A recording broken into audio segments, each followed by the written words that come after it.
Picking up from last week, this is the second part of my review of the LEGO Star Wars Microfighters released in 2014, with this review covering the light side vehicles, being a clone turbo tank, an X-Wing fighter, and the Millennium Falcon.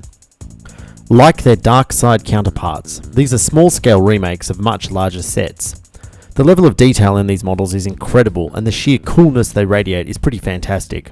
All the sets are easy to build and would be fantastic gifts for anyone. My first set was the X-Wing, which is a very straightforward and clever body design, with the wings being the same design mirrored and inverted.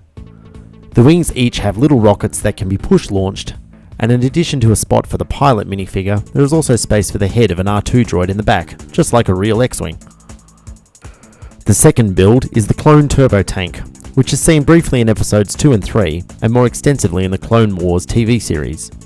The wheels are made with 2x2 round pieces, which is a really clever design for the wheels, and they roll really well and have a very fluid movement when you slide them around. Like the other vehicles, it has a rocket launcher on the side and space for a minifigure pilot. I particularly like the use of the binocular pieces to represent blasters on the front, which I think is just a good example of the clever ways that they build these models. The last set is my absolute favourite, the Millennium Falcon. This is the ship of Han Solo and Chewbacca, and it comes with a Han minifig to put in the pilot's seat. This model is an incredible recreation of the ship and it has an amazing amount of detail. It has blocks tucked away inside it to represent the engines, which you can just see through the little backs of the engines.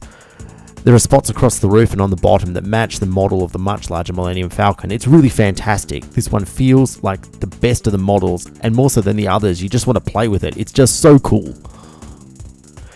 Together with the dark side ships, this allows you to quickly build up a really good collection of different ships to play with or to put on your shelf. And as they only retail for about 15 Australian dollars, they're a bargain and they're absolutely just a blast. They're fantastic. Go and get them. Give them to everybody else. Build a fleet. Have a great time. They're such a cool model, and I can't wait for the rest of them that hopefully they'll bring out over the next few years. And so along with the sets from last week, they score 9 for fun of the build and playability, 10 for value for money because for the price they're fantastic, and 8 for uniqueness, scoring 36 out of 40. Please subscribe to get weekly LEGO review videos, as well as monthly stop animation videos. Please also check out the LEGO video of the week.